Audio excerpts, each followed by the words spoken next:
welcome back, y'all. Jason Michelle here, Ekko Nesters. Thanks for joining us. Thanks for subscribing, and thanks for taking time to watch our video. Today's video is going to really concentrate on the 2022 Winnebago Ekkos and the 2023s. We're going to identify some of the key things that you should know when you first get your Winnebago Ekko. What we learned is a lot of you folks out there have just been receiving your Ekkos being delivered by an independent driver rather than actually showing up at the dealer and having that opportunity to do a full tutorial walkthrough, get familiar with all the components. And some of the questions and the feedback we've been getting is, how do these things work? Why am I getting some error codes? My gosh, I've got nobody to tell me anything. I'm doing lots of research online. So what we're gonna do is we're gonna go over some real key pieces here. That, let's say you just got your Winnebago Ekko delivered to you today. You're super excited, the weekend's coming or your next day for vacation's coming, and you just wanna go have an adventure in it. So that's kind of stuff we're gonna cover. Initially, we're going to talk a little bit about introduction to what we got underneath the hood real quick. So stay with me while I pop the hood. Be right back. So here we are. We're going to pop the hood, show you what you got underneath. So in order to pop the hood, obviously we would be on the driver's side, and you'll see the cup holder slash little change compartment. And there's the release. You can tell that it has a little hood on it. And again, for some of you, this may be new. For others, it could be redundant, and you'll probably be wanting to fast forward right now. So to release your hood, there's your catch. This is the arm to support the hood. And it locks in, and I actually kind of dig this because it's not going to release very easily in case there's some wind. So what do we have here? We have a twin turbo V6 Ford motor sitting here. And a couple of basic things. This is your coolant right here. It's got your max and minimum. And here's the cap where you'll fill the reservoir. And then this is your brake fluid. Brake fluids come in different DOT levels, like you'll see a DOT 3, 4, 5, etc. This vehicle actually happens to be DOT 4 fluid. The likelihood of you having to monitor or manage this is probably slim, but it's always good just to take a glance. If you're ever low, you'll probably want to find out why you shouldn't be low at all. We've got our typical dipstick here for oil. As you can see, Ford made it very convenient to remove in place. This is where you'll add your oil. You obviously want to check your oil on flat ground. You'll want to follow the manufacturer's recommendation on the weight of the oil. This happens to be 5W30, that's your viscosities. And we're not going to go elaborate on that a lot here.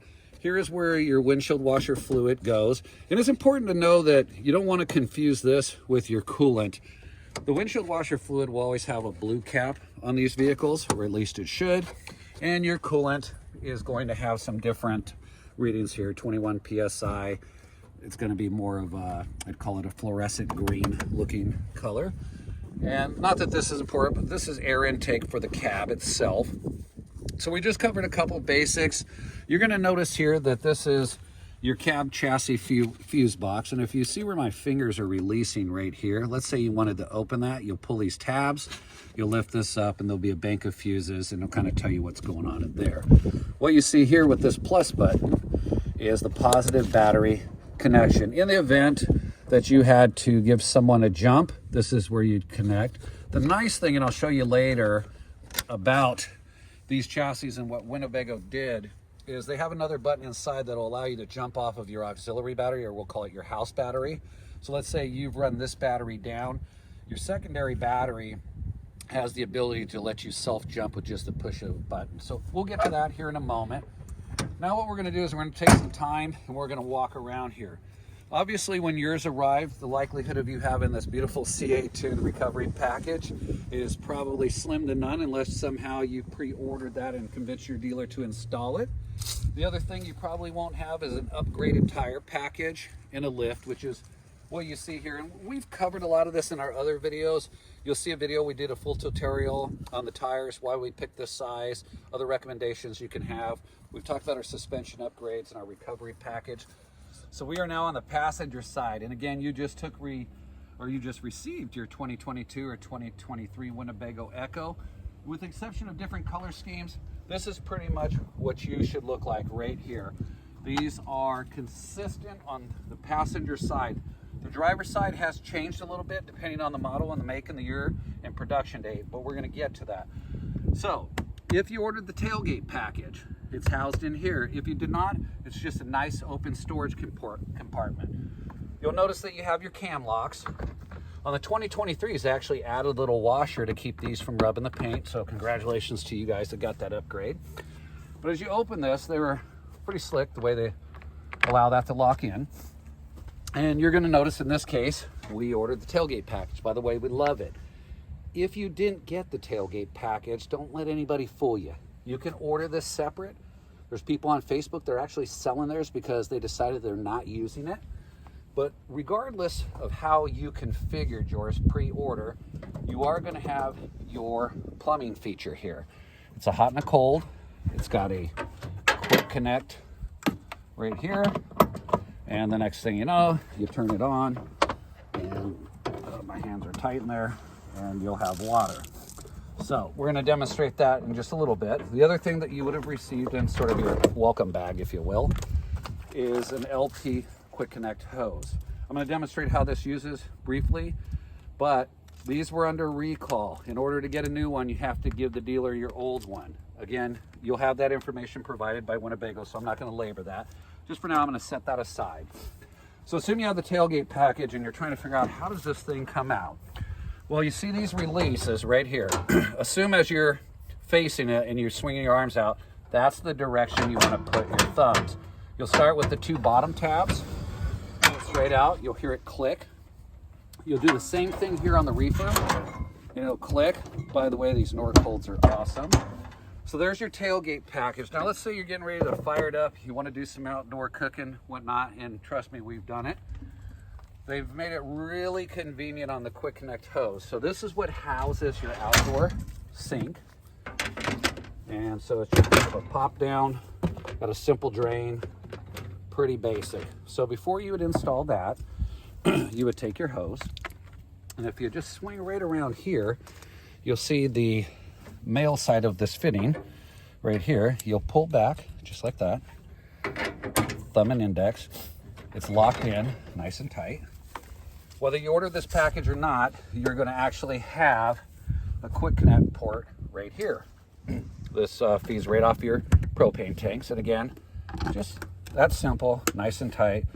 Turn it on, turn it off. It is labeled just so that you know, and that would satisfy the need to deliver propane to your outdoor stove. So I'm going to go ahead and just kind of put a little bit of this back really quickly.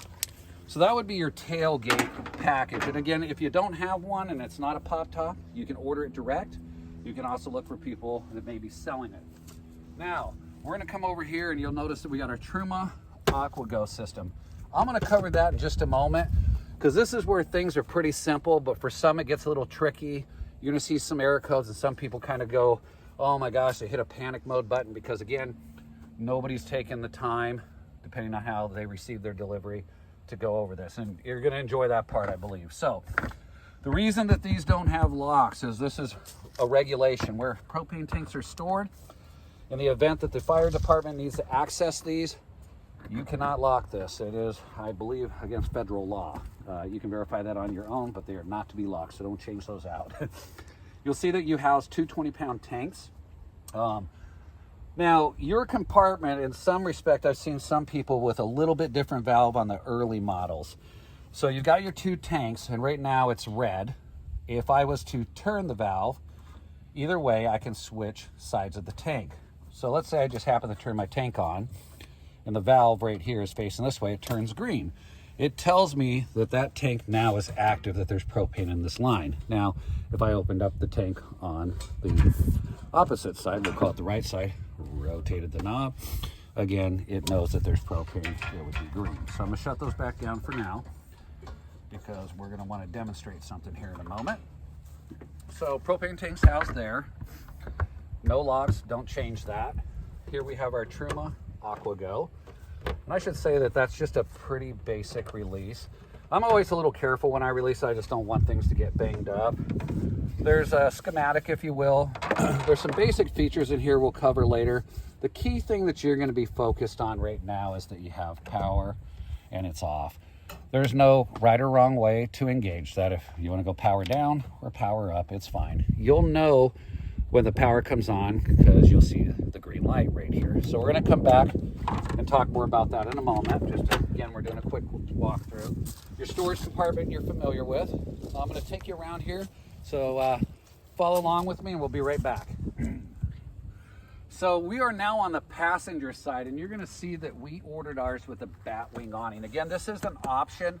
We love it.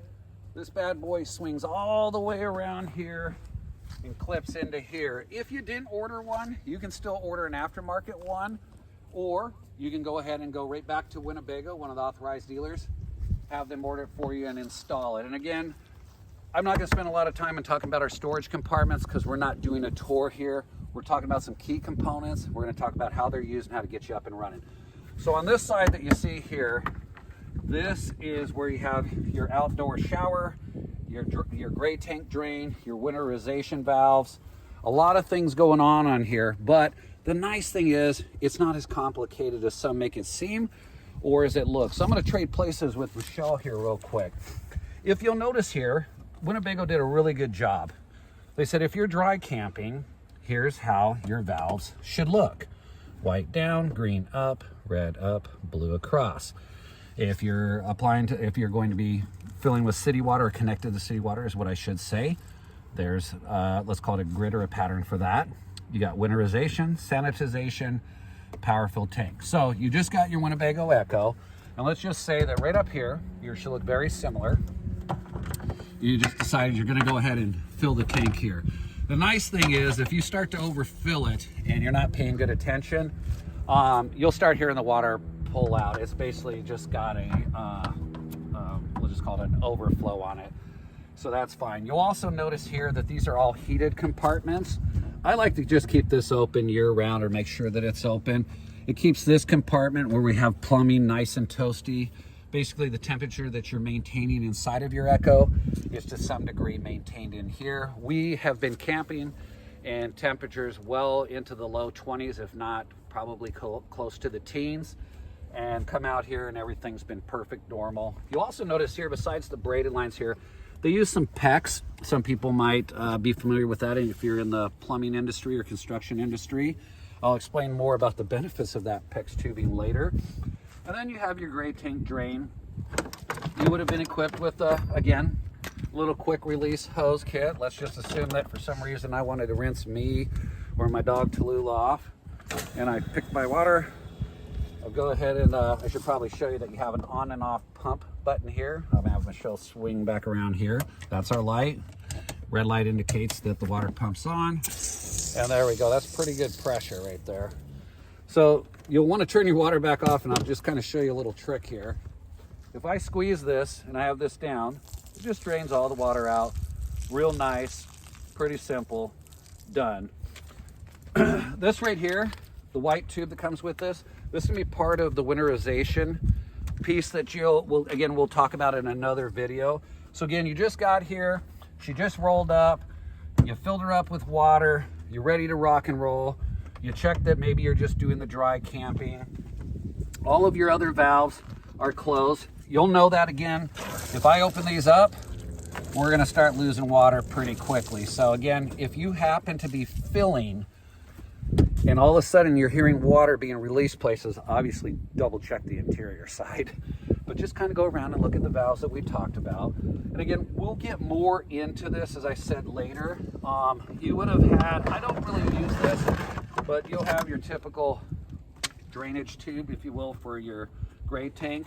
One thing that you'll want to kind of pay attention to is to make sure that this is out of the way, or I should say open. And then of course you can come right up to here. I'm not going to make the connect, but I'll just show you that you would release, make your connection, same way. You just line up these little guys with the tabs and you make a little righty-tighty. You got your tube, you can go where you want. You pull this and some stuff's about to happen. Again, I'm not gonna do that right now because we're not really in a place to start dumping our gray tank, if you will, on the ground here. So make sure you close that back up. You can store all this right back in there. Some of you might actually be wondering about this. Come on over here for a moment. They're a little hard to open, but let's say that you're connected to city water. You don't want to leave this compartment door open. So what Winnebago did is if you slide, and again, I've only opened this once, slide this open, which mine's a little stuck right now, sorry about that. But if you slide this open, you would feed your hose up through here and basically bring it up and connect it, be able to close the compartment and keep things sealed. So we won't spend any more time on that. You'll notice that you have your 30 amp shore plug right here. We can talk more about that later. And there's also some information on this I'll share with you online about things to double check that the factory may have missed. Don't get too alarmed on that right now. That's not anything you got to really worry about. This is just the exhaust port for the Truma heating system, the Aqua Glow or Aqua Go. I'm getting my words twisted. Where it's kind of breathing, releasing. You may or may not have one of these compartments. We happen to have one. We're pretty lucky. I've been told a lot of people don't. But typically it's where you'd store your drain tube hose or other items. We happen to keep some of our cleaning products for a cassette toilet in here. And in another video, you'll see that we did a full tutorial on your cassette toilet, which is located in here. Pardon me, I'm using the wrong key. And you'll see that your toilet is housed in here, quick release. I'm not going to spend a lot of time on that because we have a whole video that demonstrates that, but all of you will have that. Now here's where things get a little different on your passenger side. We chose to get the generator. Some folks did a generator delete. This happens to be the compartment, if you will, where our generator is stored. And so if you happen to have a generator, and we'll go over how these fire up, function, the whole 9 yards in a little bit. Sorry, it's very cold out here in my hands. When you go to put this, it's just got a little quick grab tab. You'll see that you have your generator housed here. You probably won't really need to get into this compartment. We can talk about this later, but there's the release. You can kind of see what's going on inside there. There is an area to maintain oil, etc. Now, this is where things changed a little bit in 2022, 2023. When we go inside, we're going to talk about the gulper pump and we're going to be talking about the inverter. But within this compartment, again, we are on the driver's side. I think earlier I may have accidentally said passenger side, and I apologize for that. We're obviously on the driver's side. And in this case, we have a single lithium battery and our inverter is located in this compartment. You may open up your compartment, and depending how you ordered your chassis, and you may see 2 lithium batteries, and you may not see this inverter. You may see a gulper pump, and I'm going to explain what that looks like in a moment. But let's say you have a 2022, and this is how yours is set up. You'll notice you have your main disconnects and breakers here. You'll also notice that if you were to reach your hand far back into here, that on top of here, there's a little button, and it's hard to show you where this is located, but we'll be talking about where that button should be, whether it should be depressed or in the upward position. But that's pretty much how that should look. So we're gonna take you inside now, and we're gonna start to demonstrate a couple of things. So that's the basics of the outside. Yours either looks like this, has very similar components. Your lithium package is going to be a single, a double. You'll either have a generator or you won't, again, depending on how you ordered it. And you'll either have an inverter outdoors, if you will, in that compartment, or yours is going to be on the interior side, especially if you got a 2023. So come along with us.